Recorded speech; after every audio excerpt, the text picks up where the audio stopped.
Somalia জলদস্যু কারা এবং কিভাবে তাদের উৎপত্তি, দস্যুদের উদ্দেশ্য কি, আয় কেমন, সবকিছু নিয়ে যাবতীয় ধারণা দিব এই ভিডিওতে। না টেনে পুরো ভিডিওটি দেখতে থাকুন। আশা করি সোমালিয়া জলদস্যুদের নিয়ে আপনাদের অজানা কিছু জানাতে চলেছি এই ভিডিওতে। তো চলুন শুরু করা যাক। বেশ কয়েক বছর স্থিতিশীল থাকলেও সম্প্রতি নতুন করে ব্যাপক তৎপরতা দেখা যাচ্ছে সোমালিয়া জলদস্যুদের। গত 12ই মার্চ 2024 রোজ মঙ্গলবার এই জলদস্যুরা বাংলাদেশের পতাকাবাহী জাহাজ এমভি আব্দুল্লাহ নামের এই জাহাজটি ছিনতাই করে। সেখানে থাকা 23 জন নাবিককে জিম্মি করেছে জলদস্যুরা। লোহিত সাগরে হুতিদের নিয়ে বেশি ব্যস্ত থাকার সুযোগে ভারত মহাসাগরে গালফ অফ এডেনে তারা আবার মাথাচড়া দিচ্ছে বলে মনে করেন বিশ্লেষকরা। তাদের উৎপত্তির নেপথ্যে কি? ইতালিয়ান ঔপনিবেশিক নিয়ন্ত্রণ থেকে বেরিয়ে 1960 সালে সোমালিয়ার জন্ম। 1991 সালে সামরিক শাসনের উৎখাতের পরে নৈরাজ্যের মধ্যে পড়ে দেশটি। পরের 2 দশকের বেশি সময় যুদ্ধ বিগ্রহে বিধ্বস্ত সোমালিয়াতে কার্যকর কোনো সরকার ছিল না। এই সময়টাতে ওই অঞ্চলের বা ওই দেশটির জলসীমার নিরাপত্তায় কোনো কোস্ট গার্ড বা বাহিনী ছিল না। এতে এই অঞ্চলে বিদেশি মাছ ধরা জাহাজের উপস্থিতি ক্রমশ বাড়তে থাকে। এতে স্থানীয় জেলেরা ক্ষতিগ্রস্ত হচ্ছিল, ফলে তারা দস্যুবৃত্তির দিকে ঝুঁকে পড়ে। ইন্ডিয়ান ওশান কমিশনের সাম্প্রতিক এক বিবৃতিতেও ওই সময় দস্যুতার নেপথ্যে এই কারণ হিসেবে দেখা হয়েছে। তাছাড়া মৎস্য শিকারের চেয়েও দস্যুতায় আয়ের পরিমাণও অনেক গুণ বেশি। তবে কয়েক বছর তাদের দস্যুতায় অতিষ্ঠ হয়ে ইউরোপিয়ান ইউনিয়ন, যুক্তরাষ্ট্র, ভারত সহ সংশ্লিষ্ট দেশগুলো ওই রুটে তাদের সামরিক শক্তি বাড়ায়। এর ফলে 2012 সাল নাগাদ অনেকটা স্থিতিশীল হয়ে যায় জলদস্যুদের আক্রমণ। ইউরোপিয়ান নৌবাহিনীর operation commander rear admiral Duncan Potts তখন বলেছিলেন, সামুদ্রিক দস্যুতার বিজনেস মডেল কার্যকরভাবে ভেঙে দিতে সক্ষম হয়েছেন তারা। এরপর বেশ কয়েক বছর ধরে তাদের তেমন কোনো জলদস্যুদের আক্রমণে পড়তে হয়নি। কিন্তু গত কয়েক মাসে সোমালিয়া জলদস্যুদের তৎপরতা বেড়েছে। পূর্ব আফ্রিকার উপকূলে সামুদ্রিক নিরাপত্তা বিধানে কাজ করে ইউরোপীয় ইউনিয়নের নৌবাহিনী। তাদের মতে গত বছরের নভেম্বর থেকে এবছর জানুয়ারি পর্যন্ত 3 মাসে সোমালিয়া উপকূলে অন্তত 14টি জাহাজ হাইজ্যাক করা হয়েছে। আর হাইজ্যাক করা 14 জাহাজের মধ্যে থেকে শুধুমাত্র ইরানের পতাকাবাহী একটি মাছ ধরার নৌকা এবং লাইবেরিয়ান পতাকাবাহী সেন্ট্রাল পার্ক নামে একটি জাহাজের জেলে ও নাবিকদের উদ্ধার করা সম্ভব হয়। সেন্ট্রাল পার্কের উদ্ধার তৎপরতায় মার্কিন নৌবাহিনীর জড়িত ছিল। পরে তারা জানায়, এটা স্পষ্ট যে যে জাহাজগুলো দস্যুতার শিকার হয়েছে সেই আক্রমণকারীরা সম্ভবত সোমালীয় ছিল। কিন্তু বাদবাকি 12টি জাহাজের এখনও কোনো হদিস পায়নি ইউরোপীয় ইউনিয়নের নৌবাহিনী। কিন্তু তারা চেষ্টা চালিয়ে যাচ্ছেন তাদের উদ্ধার কাজে। এখানে প্রশ্ন হচ্ছে যে জাহাজগুলোর এখনো কোনো হদিস মেলেনি, সেই জাহাজে থাকা ব্যক্তিরা কি এখনো বেঁচে আছে, নাকি তাদের অন্য কোনো বর্বর জাতির হাতে বিক্রি করে দিয়েছে, নাকি সেই জাহাজে থাকা ধন সম্পদ নিয়ে সেই জলদস্যুরা তাদের প্রাণনাশ করে ফেলেছেন। তবে সেই প্রশ্নের উত্তরের জন্য ইউরোপীয় ইউনিয়নের নৌবাহিনী অদম্য চেষ্টা চালিয়ে যাচ্ছে। ডিসেম্বরে এমভি রুয়েন নামে মাল্টার পতাকাবাহী একটি জাহাজ হাইজ্যাক করা হয়। এখনও জাহাজের নিয়ন্ত্রণ হামলাকারীদের হাতে। জিম্মি আছেন 17 জন ক্রু। ইন্টারন্যাশনাল মেরিটাইম ব্যুরো আইএমবির মতে এটি ছিল 6 বছরের মধ্যে সোমালিয়ার প্রথম সফল হাইজ্যাকিং। আইএমবি একটি প্রভাবশালী অলাভজনক সংস্থা বা সামুদ্রিক অপরাধ মোকাবেলা করার লক্ষ্যে কাজ করে। জানুয়ারিতে ভারতীয় নৌবাহিনী ব্যাপক অভিযান চালায়। এক সপ্তাহে 3টি অভিযানে 19 জন জিম্মিকে মুক্ত করতে সক্ষম হয় তারা। তাদের মধ্যে 11 জন ইরানি নাগরিক, বাকিরা পাকিস্তানি। ভারতীয় নৌবাহিনীর তরফে জানানো হয়, এদের সবাই সোমালীয় জলদস্যুদের হাতে বন্দী ছিলেন। শুধু 2018 সালেই পূর্ব আফ্রিকান জলসীমায় 112টি নৌ ডাকাতির ঘটনা ঘটেছে, যার সর্বশেষ শিকার বাংলাদেশের পতাকাবাহী জাহাজ এমভি আব্দুল্লাহ।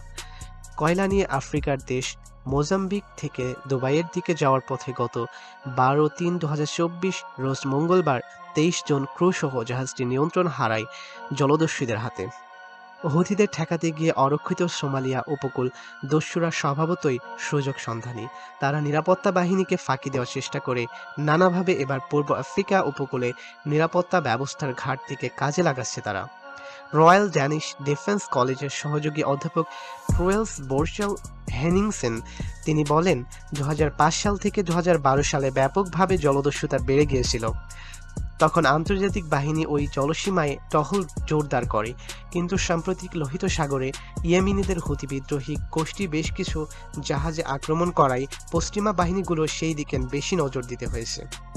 আর সেই সুযোগের সদ্ব্যবহার করে তারা এখনও তাদের জলদস্যুতা বাড়িয়েছে বলে মনে করেন বিশ্লেষকরা। সামরিক দিক থেকে দেখলে হুথিদের ক্ষেপণাস্ত্র এবং ড্রোনের আক্রমণের মোকাবেলা করাটা বেশ জরুরি। তাই ড্রোন ক্ষেপণাস্ত্র সামাল দিতে গিয়ে জলদস্যুদের দিকে নজর দেওয়ার সুযোগ পাচ্ছে না, আর সেই সুযোগটাই কাজে লাগাচ্ছেন সোমালিয়ান জলদস্যুরা। একই ধারণা পোষণ করে ইন্ডিয়ান ওশান কমিশন আইওসি পূর্ব আফ্রিকার জলসীমার দেশগুলোর একটি আঞ্চলিক সংস্থা। গত সপ্তাহে এক বিবৃতিতে আইওসি হাইজ্যাকিং বেড়ে যাওয়ার পেছনে আরও কিছু কারণও উল্লেখ করেছে।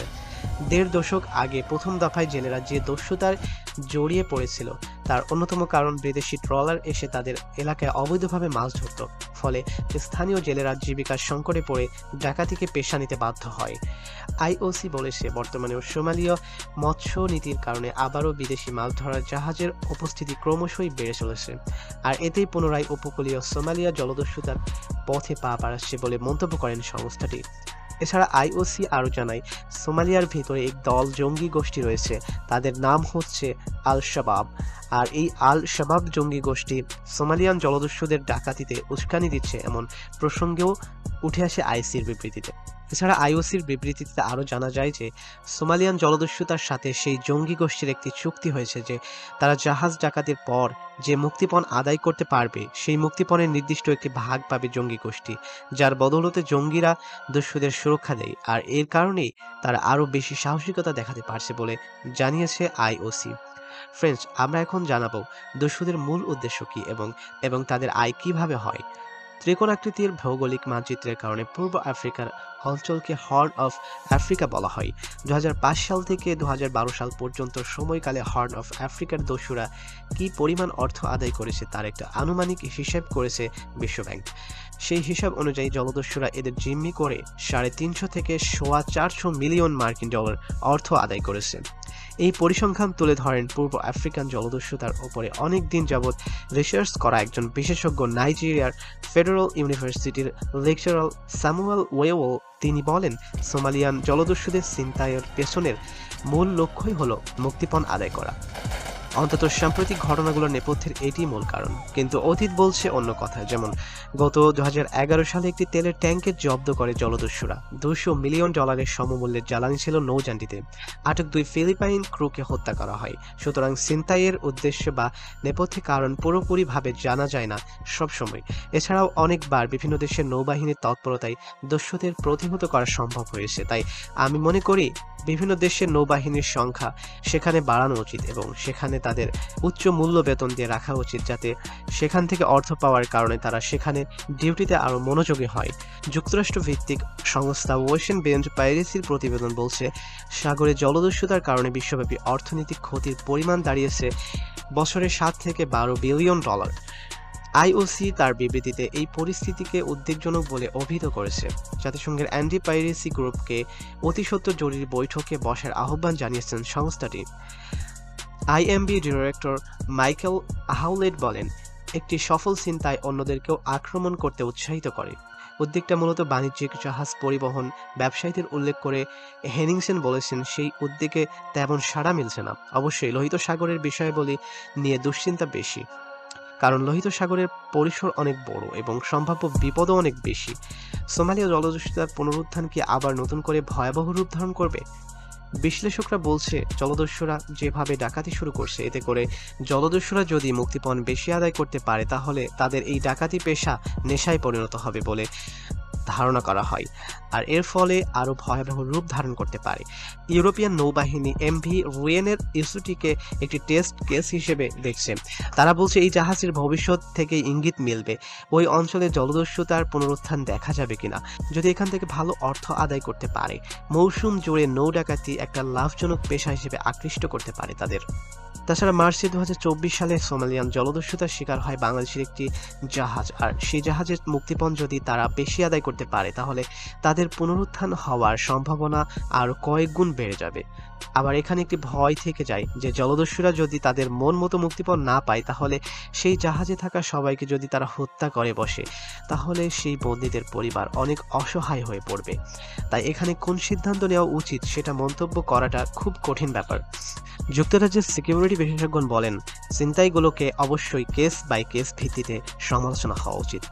একবার জলদস্যুরা কোনো জাহাজের নিয়ন্ত্রণ নিয়ে নিলে সামরিক পদক্ষেপ নেওয়া কঠিন হয়, কারণ তাতে জিম্মিদের হতাহত হওয়ার সংখ্যা অনেক বেড়ে যায়, তাদের জীবন পর্যন্ত কেড়ে নেওয়া হতে পারে।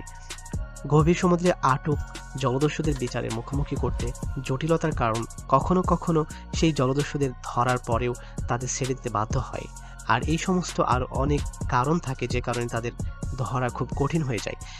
মিস্টার ওয়েওয়েল বলেন, সোমালিয়ায় হামলা মোকাবেলার জন্য আন্তর্জাতিক সম্প্রদায়কে দুটি ভূ রাজনৈতিক সংঘাতের দিকে নজর দিতে হবে, তাহলে এই দস্যুতা কিছুটা হলেও কমানো সম্ভব। তিনি হুতি বিদ্রোহীদের বক্তব্য উল্লেখ করে বলেন, গোষ্ঠীটির বক্তব্য তারা জাহাজে আক্রমণ বন্ধ করবে এবং সামুদ্রিক তৎপরতা কমিয়ে আনবে যদি ইসরায়েল গাজায় যুদ্ধ বন্ধ করে।